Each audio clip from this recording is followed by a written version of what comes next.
Ladies and gentlemen, boys and girls, welcome to another episode of Rimshots. We're showing right here on the Rock Rage Radio Network. And I did a post about a week ago, and there was a little hiccup.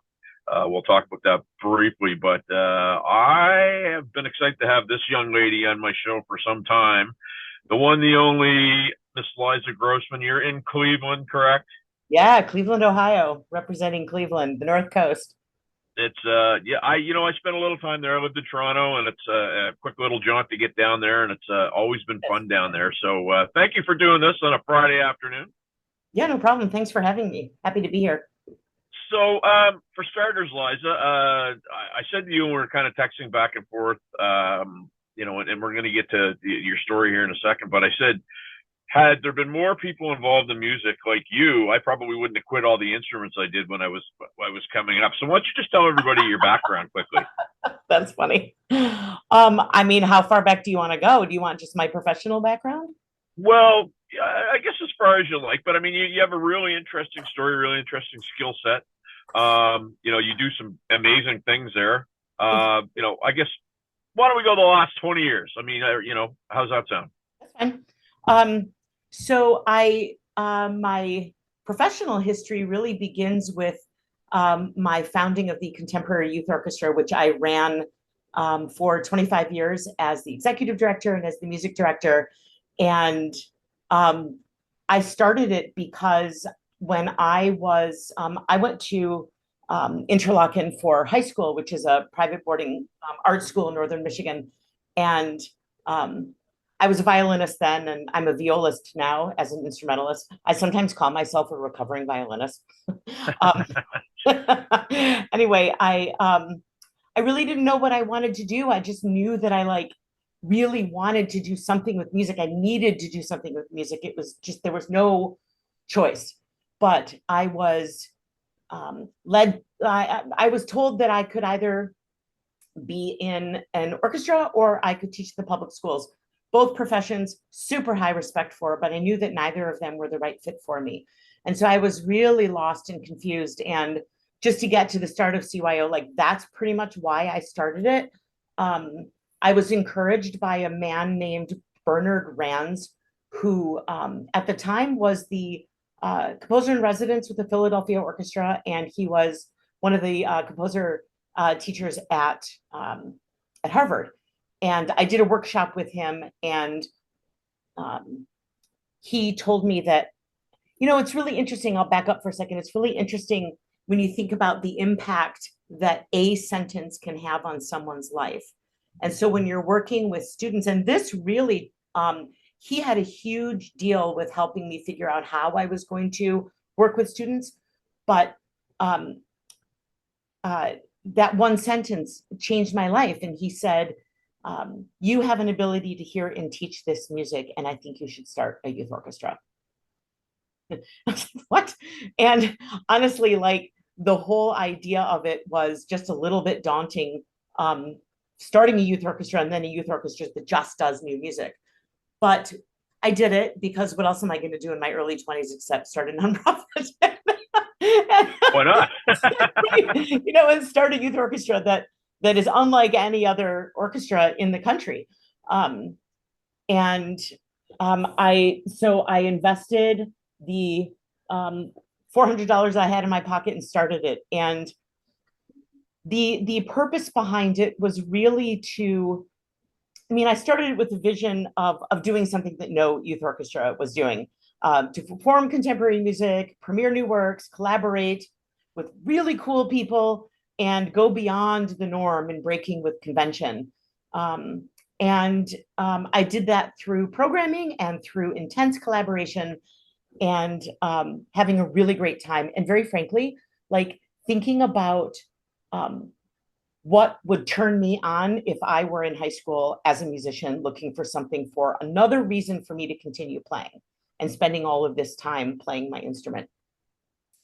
So it was a wild ride for 25 years. So that's how CYO started. That's the story of it. So precisely why I said, because the story, you're probably the same, right? I mean, up here in Canada, you do band, it's part of the deal, and I want to play drums. No, no, you're going to play clarinet. Well, I don't like clarinet. I want to play drums. We'll try saxophone. And so there was never anything that drew me in. That it was always, oh, you got to read, you got to practice, and it wasn't interesting to me. So Yeah. therefore, I didn't. When I was in our city youth band, and I figured out, hey, if I sit in the middle of the aisle and not do anything, I'll sound like everybody else. They won't know the difference, right? And I was really just wasting a space. So when I made the comment about if there was teachers like you around when I was, doing my thing, I probably would have been way more well-rounded as a player. I mean, you got to wonder like what opportunities are offered to you and how that could affect the direction of your life. I think about that actually a lot.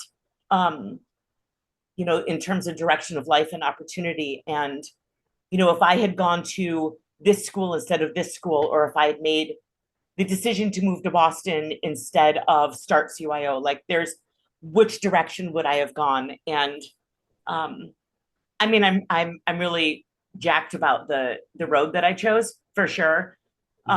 But going back to what you said, it's so interesting, like when you have opportunities or don't have opportunities, what that can do to your direction. And do you even recognize perhaps that those opportunities aren't being offered? And that's another thing. Absolutely. And I mean, I'll tell you a really quick funny story. You mentioned about, what am I going to do? Somebody tells me I can do this, I can do that.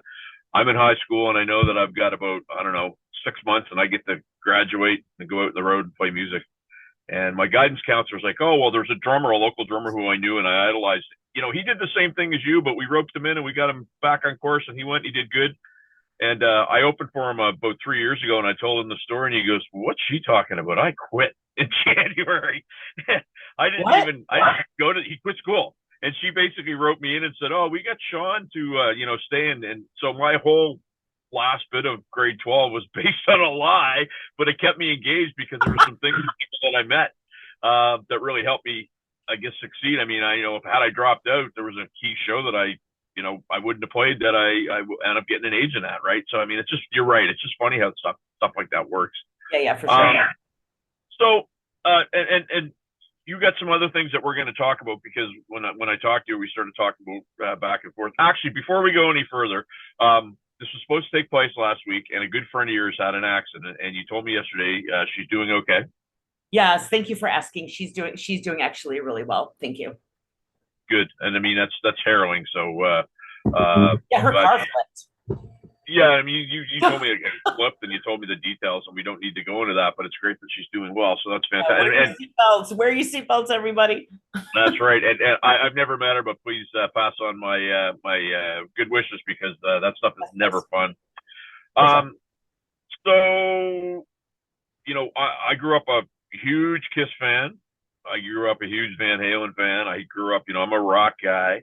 I grew up as a huge STYX fan and then lost sight of STYX. And then about 12 years ago, I got home from a show and I was having my wind down beers and something was on. It was STYX with CYO and I had no idea and I turned it on. And I'm going to be honest with you, Liza, that actually got me back into STYX again in a huge way. And I want to talk a little bit about that. Well, because that's one of many of those things that you have done. Correct? Oh, yeah. Working with rock artists has been sort of a mainstay in my career for sure. Did you ask me about that? I'm sorry, I missed that. Well, yeah, what I want to ask initially, I mean, hey, you know what? Very cool that you did it. And, this huge orchestra of talented kids behind this amazing band. How does something like that come together? Because obviously, the Coles notes would be, oh yeah, we contacted. They said great, but I mean, it's an enormous undertaking and schedules, and how would something like that come to be? Well, I mean, I can tell you that I had been a huge fan of STYX since I grew up in downtown Detroit, so it was like rock and roll, Motown, disco. Those were like the things. And my parents were really into the Detroit Symphony Orchestra and did a lot of work with them. And so I also had like that classical bug as well. But STYX, I mean, I remember getting my first album. I was probably 11. So I'd been a fan forever. And I decided, I just like made the decision in 2005 that I was ready and my orchestra was ready to take on the enormity of working with a band. And not like a single artist, because we had done, we were sort of new in the process then. At that point, I had worked with Ray Manzarek from The Doors, which is like a whole chapter in the book that I'm putting together. Like that was amazing. But also Graham Nash at that point, um, John Anderson, and Pat Benatar. So I had already had a lot of like obviously iconic kick-ass musicians up there that really represented such specific times in our lives with their music, and of course like the way that people feel when they hear certain tunes. And so I was on the phone with a friend of mine who is a publicist in LA, and I said to her, who is the manager of Tommy Shaw? Because I was like sort of like beelined for Tommy. And yep. And she looked it up and she said Charlie Brusco. And I said, I think I need to call him. And this is like, these are the days in 05 where it wasn't like zip, zip, zip, zip, let me figure this out. You know, it took a second, but for some reason, I was able to find his phone number really quickly. And I called him. It was like 5 to 5 on a Friday. And I was like, I gotta go. And I called and he answered the phone. And let me tell you something, like even to this day, if I called to talk to Charlie, I get someone who's answering the phone and then there's a process to get to him. Or if he calls me, someone, most of the time it's someone calling saying, Charlie Brusco would like to speak to you, right? So the fact that he answered the phone at 5 to 5 on a Friday is like such kismet. Like it's just like that perfect right there. Things are lining up. Oh man, you're not kidding. And you know, I asked if I could speak with him, and he's speaking, and I was like, oh, can I say shit in this? Sure, why not? All right, I know that they'll edit that little part out. So when he said to me, speaking, I was like, oh shit, I got to jump into my 30-minute, like my 30-second elevator pitch, like right now. And I jumped in and I said, you know, this is what I've done and this is who I am and this is what I'd like. And he listened. And it's always difficult to get to the manager, you know, and have them like really hear what you're offering and what you're asking. But offering, I say first, because I can get into that later. But 3 days later, like on Monday, I was on a conference call with Charlie, JY, and Tommy. And they started asking me questions. I remember Tommy saying to me, like, how would you, he said, they didn't really understand it, understandably. And he said, well, how would you orchestrate Too Much Time on My Hands? I was like, oh, well, that like that opening, bill, bill, bill. I was like, I would put that in trombones and sliding on cellos. And he was like, okay, where would the beat be? And I was like, that boom, boom, bum, boom, bum, boom, boom, boom, boom, bum, boom, bum, boom, bottom, that groove, which is like, you know, holds the whole thing down. I was like, just think about that in cellos and bass.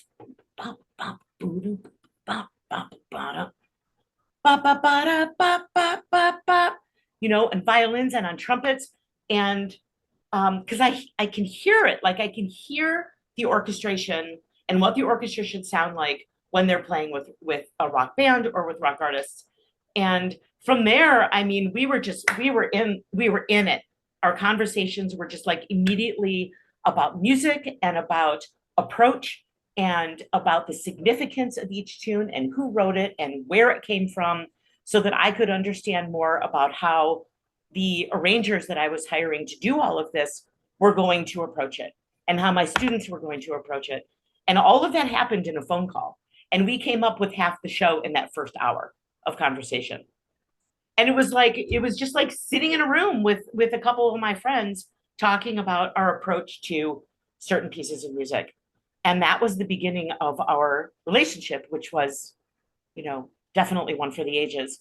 And then it just grew from there. We ended up doing 22 tunes on the show. Not all of them, of course, are on the album or the DVD. But of course we did Come Sail Away, and of course we did Grand Illusion, you know, and the tunes that weren't written by the current members of the band, we didn't put out, but Right. but we definitely did them live. And we just like kept adding tunes to it. We kept adding and adding. And then all of a sudden I was like, well, hell, why don't we like add a chorus to it to do some extra layers in the already beautiful vocals that you guys have going on? So we added a chorus. And then Charlie was like, well, if we're doing this kind of a show, let's definitely record it. I was like, well, hell yeah, let's put out an album, of course. But you know, this is the first experience that I had where an artist was like, this is what we should do. So it was such a learning, you know, experience for me through this entire experience with their outfit. And then Charlie said, well, we should do a concert film. And then it turned out to not being at this space, but ended up being at Blossom, which is the summer home of the Cleveland Orchestra. And lights, camera, action, man. You know, my gig was to be a what's the word I'm looking for? A connector, a creative connector between the band and the orchestra. And I think that is one of the greatest gigs on the planet, is to like be able to work that communication, because as Lawrence Gowan said, sorry, I don't know why my camera's doing that. I don't know. It's a good effect, though. It's a good effect. I don't know why it's doing it. I don't like it. Hold on. Let me see if I can get it to go back.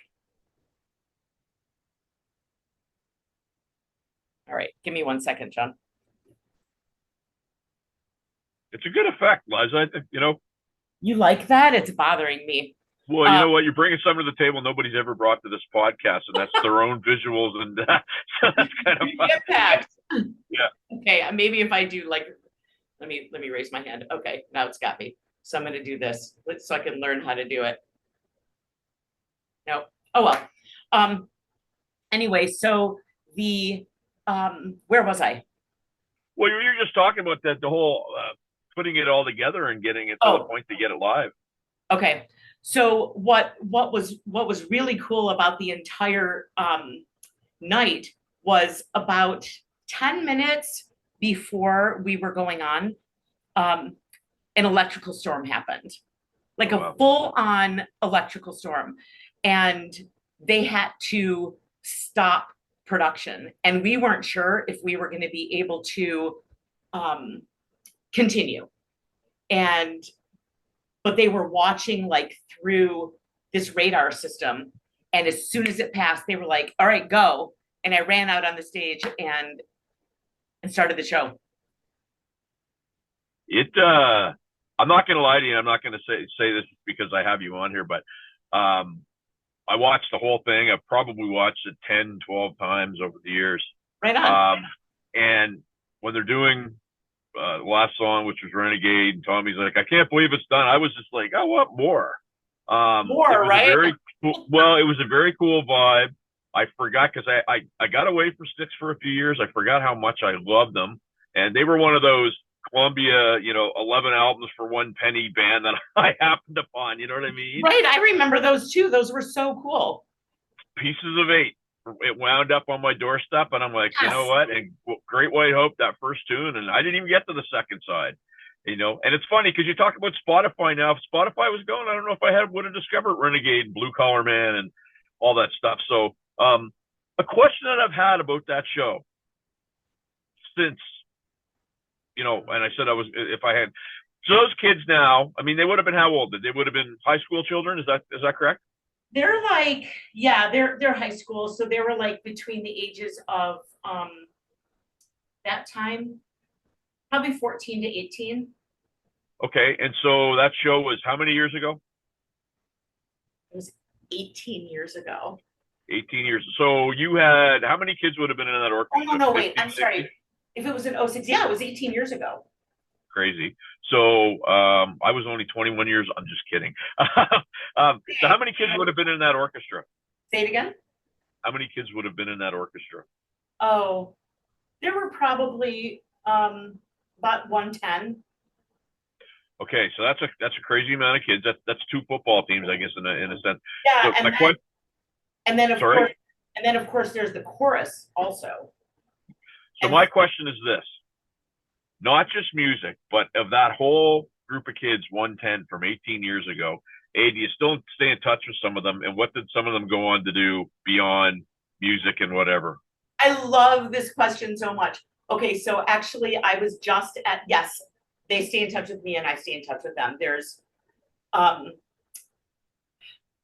I remember all of my students, which is a really nice thing. And that's a rare thing, I think, to be able to say, as an educator, is remembering all of the people that you worked with, especially when like it rotates in and out constantly. Right. So just this past weekend, I was at the wedding of one of the horn players that was in the orchestra, and one of the flute players, as well as the concertmaster who played that show. And I mean, they're all, they're grown women, and they're married and they have babies, and but Lavinia, the concertmaster, she is a professional violinist in New York City, and doing her thing. She's amazing. And what you saw on the stage of her is exactly who she is. Like she's still like that exuberant, like in it player. And Sammy, I'm gonna sound like a fan. Was she the little blonde girl that was sitting on the end? yeah, yeah. Yeah. Okay. I obviously I remember her because she was totally into it, and I'm thinking, man, a girl her age being that much into STYX was pretty cool. Yeah, and but the passion which she Yeah. brought to it is like completely, it's exactly who she is. And that's the thing I think that's special about my students, is that they tend to um I I encourage them to, and now in my new organization, Kaboom Collective, I encourage them to talk about the music and the scores and how they're feeling about it. And because if we're all making art together, we need to be able to do it as a collaboration. So I'm not into like the hierarchy necessarily of the podium. And I Yeah. see it more as a democracy, where if we're making art, we should all be like making this art together, right? Um, so as a result of that, I think that my students felt really comfortable opening themselves up, sharing like their true feelings about the music and showing how they were feeling about the music, because the atmosphere, it was encouraged for them to do this. I love that, and you know what?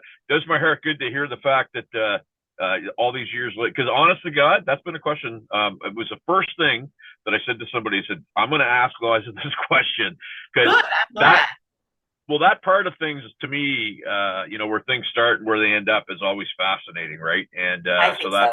that's amazing. And I will say, we had STYX here about 2 months ago, and I almost didn't go to the show. And a friend of mine said, "I've got tickets," and myself and Michelle, my singer, and our keyboard player went, and we do a number of STYX tunes, and the hair on my arms was standing up. It was just incredible. Where did you see Good them? part. Halifax, Nova Scotia. Oh, right. They played the night before in Moncton, and a good friend of mine is a guy by the name of Alan Zolkowski, who Alan does photos for Motley Crue and Kiss. And anyway, he shot a picture of Tommy Shaw. I'll find it and I'll send it to you. Oh, good. Tommy's got his, See it. yeah, he's got his head like, or his foot up above his head doing a kick, and I'm like, I can't even get my leg off the ground. Sometimes the man was incredible. Amazing. Right? Isn't he incredible? Like Yeah. the way that he like can artistically make his body movements a reflection of how he's feeling about the music, and still keep that groove and keep that just and nail it every time. Blows me away. Him and Rick Springfield never age. It's crazy, but No, Tommy looks so great. yeah, no, absolutely. So now you have well, I don't necessarily know it's a new thing, but it's you have a different thing that you're doing now, and why don't you talk about that a little bit, because still in the vein of music, but I guess different sort of deal. Sure. So my the co-founder of this organization, Joe Wiegraff, and I started Kaboom Collective And actually, Joe works with me for my last 10 years at CYO, and it was that team, like the two of us, that made CYO like hit the gas and accelerate so far, because Joe has like this ability to understand what I want to do educationally and artistically, and he understands the importance of high quality professional level training for students. And he was able to like put that into words and into art and into conversation and into graphics, and like make some cool stuff happen, which I thought was really great. So our students were coming up to us for like the last, I don't know, probably 10 years of our time with CYO, and asking us, okay, so I figured out through this concert that I want to do animation recording, for example. But I don't know what to major in college, and I don't know where to go. And students in college were saying the same thing to me. Okay, so because of this show, I figured out that I want to do this, but I don't know where to go at this point. And post-college, same thing. Okay, I've got my degree in violin performance, but I don't know what I'm supposed to do at this point. So what direction am I to go in? So we realized that what was missing for our students was professional training in the commercial industries. We can introduce them to all the different potential professions that they can have, which is awesome. And that's what I did for a quarter century. But how do you get the gig? What kind of training do you need? Where do you go to school? Do you go to school? Who do you talk to? What's the methodology in which to get the training that you need? So Kaboom is just that. It's commercial training. I am running a studio orchestra, which is like a sexy little Hollywood style recording orchestra with less than 40 members in it, which I gotta tell you, like it's a completely different ballgame for me also as an educator, because even my baton got shorter, because I would have to like reach to the back of the auditorium where the trombones are to make sure that they're like playing with me and playing on beat, but that they're like right there. So I don't need to necessarily grab them because they're just there, right? So it also raises, educationally, this raises our students' own level of excellence and the expectations, because there's not as a violinist, there's not 13 other people behind you or around you that will be able to hit those phrases really well if you're unable to. You really have to bring it every time. So the purpose of this, of the studio orchestra, is to train our musicians how to be recording musicians, how to be able to walk into Nashville, LA, Cleveland now, New York, and walk into a recording studio, know how to sit down, how to read that chart, how to play well in the sandbox with others, and knock it out. And so we put out marketable product so that our students start to build their professional portfolios.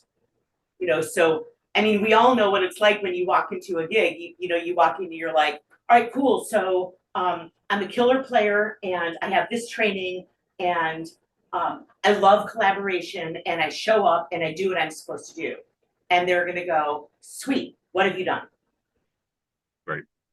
And so what Kaboom is doing is providing them that professional portfolio to say, oh, well, I was on this album, and I went on this tour, and I was a part of this documentary, and I did this video game, and I did this commercial, and I did this soundtrack.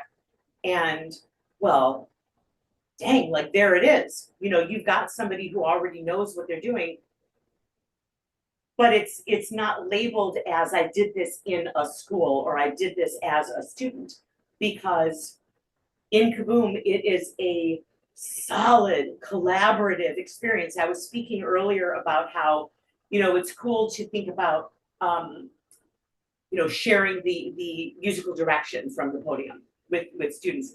But this is even more different because, there's something about what we all know with orchestras, which is the rehearse, rehearse, rehearse, rehearse, perform. and then you do it again, right? And those experiences, I mean, I sure love them. I love that high of a rehearsal that gets you to the point of being able to like share that with people. But there's something a little bit different about the way that you prepare for that recording that's going to be forever, right? So that's the gig, is knowing how to be okay with representing your musician at the time of that recording, and not being too accepting, and also not overly critical of self. You know, so is that the level that we want?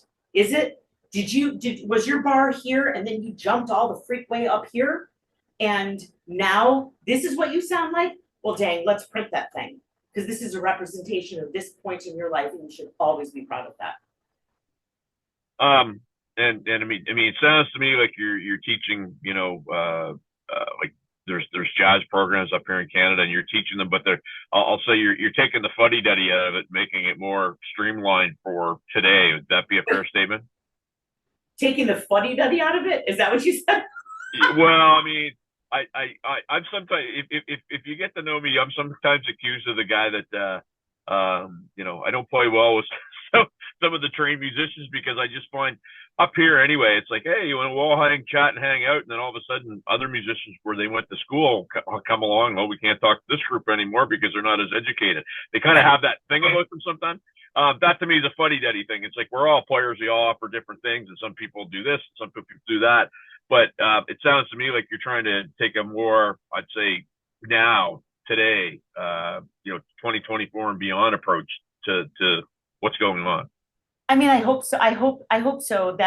I think that it's extremely relevant and very important to continue to keep the human aspect of the arts relevant and alive, because of all what terrifies me is AI. So, yep.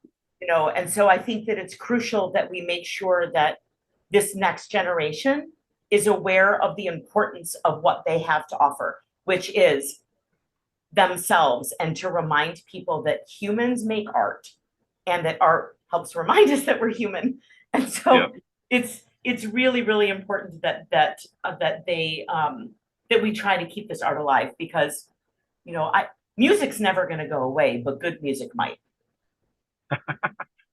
That's the first statement, because somebody played me a thing the other day where somebody put an AI tune together of Queen, and it sounded almost like Freddie Mercury, but it was just like, did you say of Queen? Yeah. Oh, there we go. There we go. But I mean, it sounded just like Freddie. It sounded just like Queen, but it kind of just wasn't there. You know what I mean? You could tell the difference. So of course. So I get what you're saying. Look, I could chat with you all day, but I know you're busy. So I want to ask you, where can my viewers / listeners / anybody that follows me find out more about what you're up to? You can go to kaboomcollective.org and check that out. We have our stuff streaming everywhere you can stream. We are going to be putting out 3 new albums this year. We have 1 that's online right now, and 3 that we're finishing up right now. And you can check that out. My YouTube channel is filled with different videos of work, and I think it's just Liza Grossman Music on YouTube. And it's filled with all of the representation of the things that I've done with different rock artists over the years. I've got videos up there with STYX, with Tommy, with Melissa Etheridge, with Graham Nash, Ben Folds. So there's some cool stuff up there. Bootsy Collins, like if you're into, you know, thinking outside the box, for sure, you know, check it out. And there's handfuls of new videos from my work with the Kaboom Studio Orchestra as well. And we'll be sharing that. And I want to say I'm glad that I had the opportunity to chat with you. And I also want to say thank you, because like I told you earlier in the interview that STYX was a band that was very important to me that I kind of lost sight of it. They kind of, you know, things happen. And when I saw that particular concert, I was like, whoa. And, you know, little things like going back and listening to a song like Grand Illusion and going, wow, that bass line, and little things that I never picked up on before that you start keying in on. So thank you, Miss Liza Grossman, for that. It was very nice to Thank meet you, you, Sean. and let's I had a stay in great touch. time. I'd like to. You know what? I'm supposed to get down to Cleveland sometime, so hopefully I can get down and see some of your show or what you guys are up to. So thank you so much. Yeah, right on. Hit me up anytime. I will. Back Rock Rage Radio after this.